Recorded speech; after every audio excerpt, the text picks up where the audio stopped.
Hi students, good morning. Today I am going to just teach you the further paragraph of Indian civilization and culture by Gandhi ji.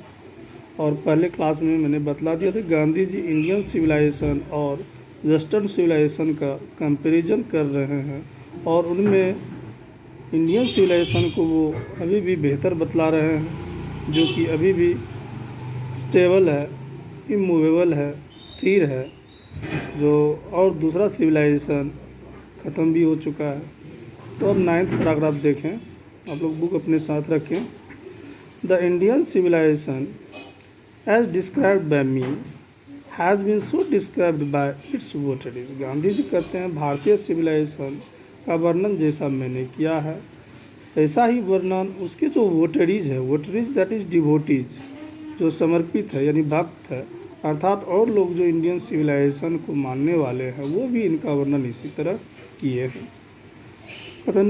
In no part of the world and under no civilization have all men attained perfection.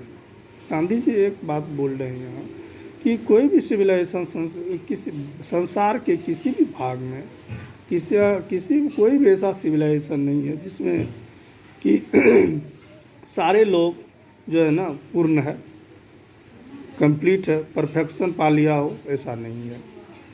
कुछ न कुछ थोड़ी खामियां रहती है। The tendency of Indian civilization is to elevate the moral being. तो Indian civilization का जो टेंडेंसी है, जो इसका धारणा है, ये एलिवेट करता है किस चीज़ को? तो मोरल बीइंग यानी नैतिकता का उत्थान करता है, नैतिकता का विकास करता है। That of the western civilization, लेकिन जो पाश्चात्य सिविलाइजेशन है, टू प्रोपोगेट इमोरालिटी, वो अनैतिकता को बढ़ावा देता है, प्रोपोगेट करता है, बढ़ावा देता है उसको, उसके पक्ष में बातें करता है। The latter is godless. अब देखिए यहाँ लेटर वर्ड आया, दो वर्ड आता फॉर्मर एंड लेटर। फॉर्मर पहले वाला और लेटर बाद वाला। तो यहाँ पहले हम इंडियन सिविलाइजेशन का चर्चा किए हैं तो वो हो गया फॉर्मर या latter that is western civilization, बाद में उसकी चर्चा की है। तो लेटर यहाँ का सेंस में हुआ बाद वाला, यानी एक LATER लेटर होता है, वो है बाद में, ये है बाद वाला। तो द लेटर इज गॉडलेस, यानी वेस्टर्न सिविलाइजेशन जो है गॉडलेस है, यानी समझिए वो भगवान को बहुत ज़्यादा नहीं मानता है। The former is based on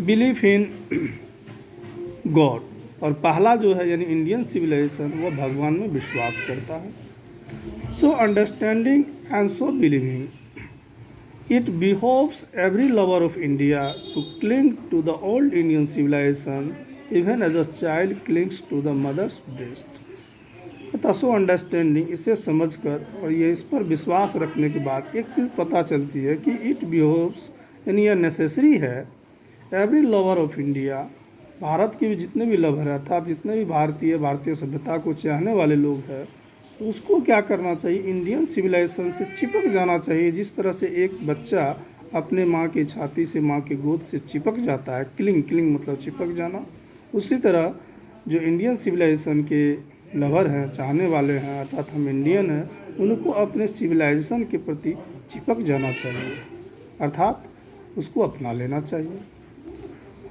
I am no hater of the west. इसका मतलब गांधी जी बोल रहे हैं कि वो वेस्ट का हेटर नहीं है, अर्थात पाश्चात्य सभ्यता की घृणा नहीं करते हैं। I am thankful to the west for many a thing, कि मैं थैंकफुल हूँ, उसका आभार प्रकट करता हूँ वेस्ट सिविलाइजेशन का। ढेर सारी कई चीज़ उन्होंने हमें दिया है, उनसे हमने सीखा है। आई have learn from western literature, कि वेस्टर्न पाश्चात्य लिटरेचर से, पाश्चात्य साहित्य से हमने सीखा है।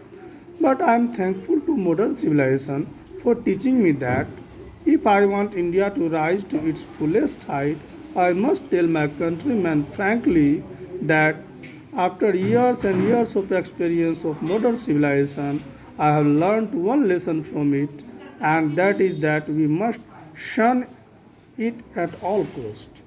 और गांधी जी बोल रहे हैं कि I am thankful to modern civilization, कि मॉडर्न सिविलाइजेशन के प्रति मैं आभार व्यक्त करता हूँ, इसलिए कि मैंने उनसे यह सीखा है कि अगर इंडिया का मैं फुलेस्ट हाइट, अगर इसका जो चोटी है उस चोटी तक अगर इसका उत्थान करना है, राइज करना है, तो हमें अपने कंट्री मैन को, देशवासी को एकदम फ्रैंकली बोल देना चाहिए, या बोल देना है हमको कि after years and years of experience of modern civilization के जो वर्षों से मैंने अनुभव किया है कि हमें I have learn one lesson, एक लेसन सीखा है उससे, क्या कि that is that we must shun it almost, हमें इससे ज़रूर शन कर लेना चाहिए, दूर हो जाना चाहिए, इससे अलग हो जाना चाहिए, हमें इसको अवॉइड करना चाहिए एट ऑल कोस्ट, किसी भी कीमत पर। अर्थात अभी जो मॉडर्न सिविलाइजेशन है, जो पाश्चात्य सिविलाइजेशन हम कह सकते हैं, कि हमें किसी भी कीमत पर इससे अलग हट जाना चाहिए, हमें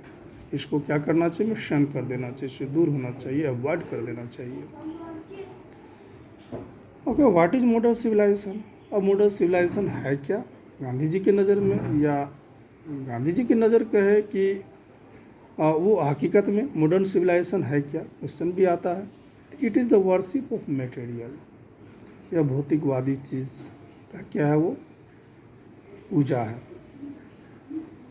it is the worship of the brute in us, यानी कुछ जो ब्रूट, कुछ जो असभ्यता जो हमारे अंदर है, उसी की यह पूजा है। सभ्यता की पूजा नहीं है, असभ्यता की पूजा है।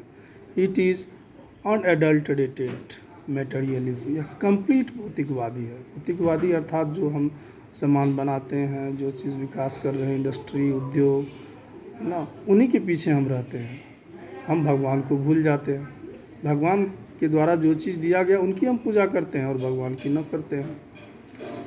And modern civilization is nothing if it does not think at every step of the trump of material civilization. और मॉडर्न सिविलाइजेशन कुछ भी नहीं है अगर यह नहीं सोचता है कि हम एवरी स्टेप पर, इस पर अगर हम विजय नहीं पाए, मटेरियल सिविलाइजेशन पर अगर विजय न पाए हम, तो मॉडर्न सिविलाइजेशन कुछ भी नहीं है।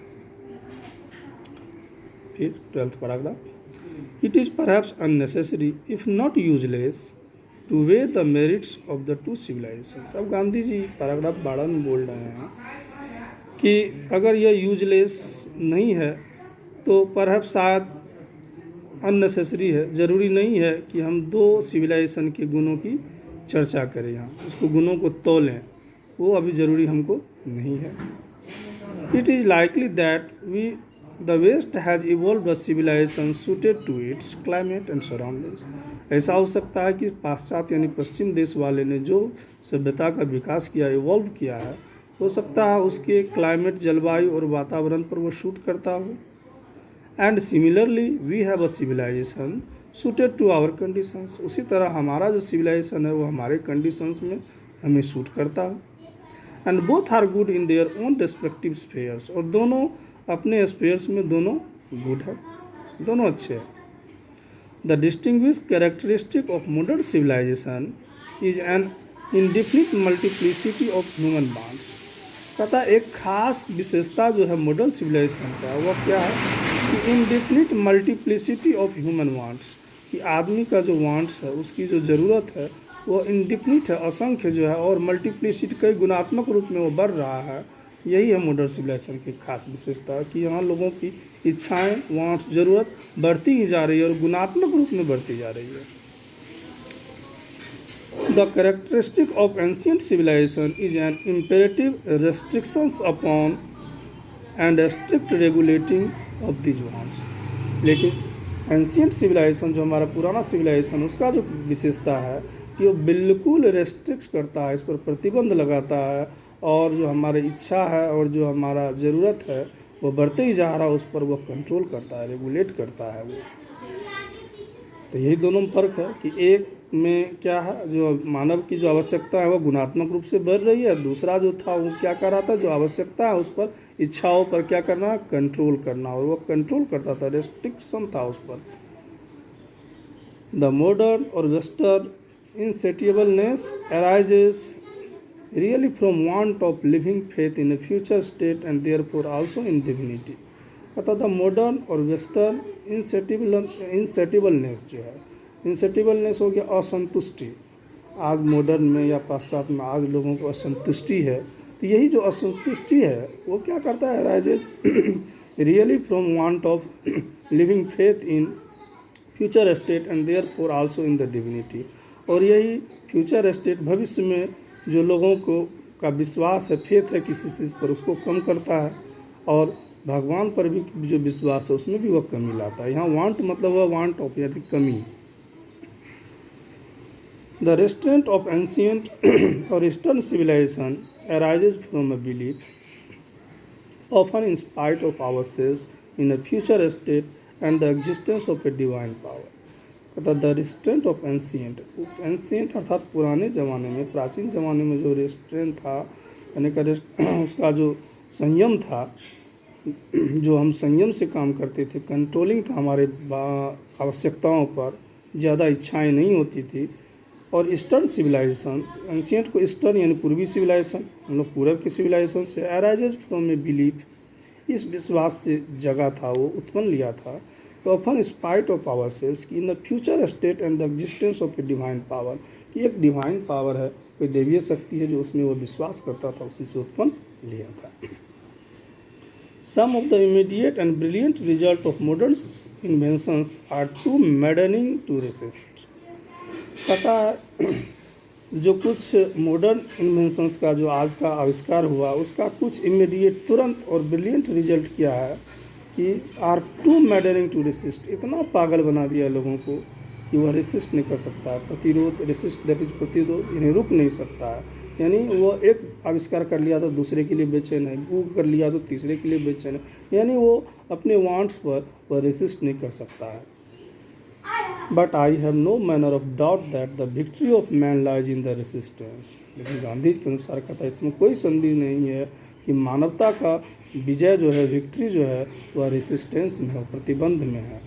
अगर हम बार बार, कभी कभी क्या होता है जब आपदाएं होती है, वह हमारे क्या बहुत वैज्ञानिक आविष्कार जो इन्वेंशंस हुआ उनका भी प्रतिफल होता है।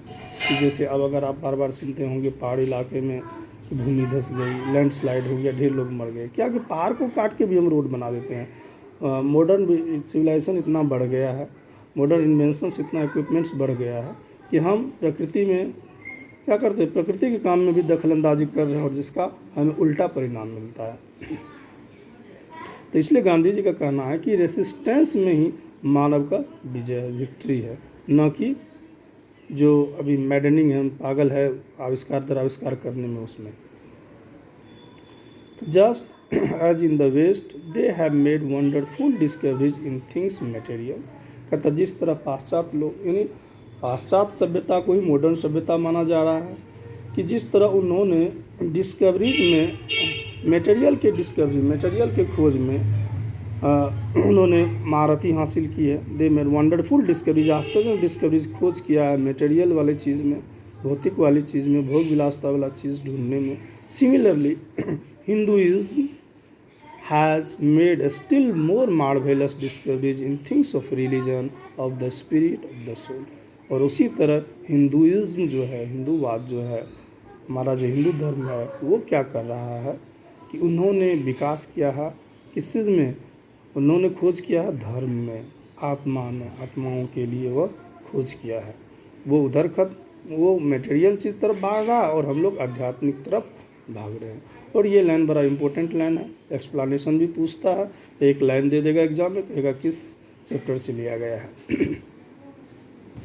But we have no eye for this great and fine discovery. लेकिन ये जो ग्रेट और फाइन, इतना महान जो डिस्कवरीज है, खोज है, उसे देखने के लिए हमारे पास आंखें नहीं है। कौन खोज? जो हिंदुइज्म ने धर्म के प्रति जो उन्होंने खोज किया है, आत्मा के प्रति जो उन्होंने खोज किया है, उनको देखने के लिए हमारे पास आंखें नहीं है।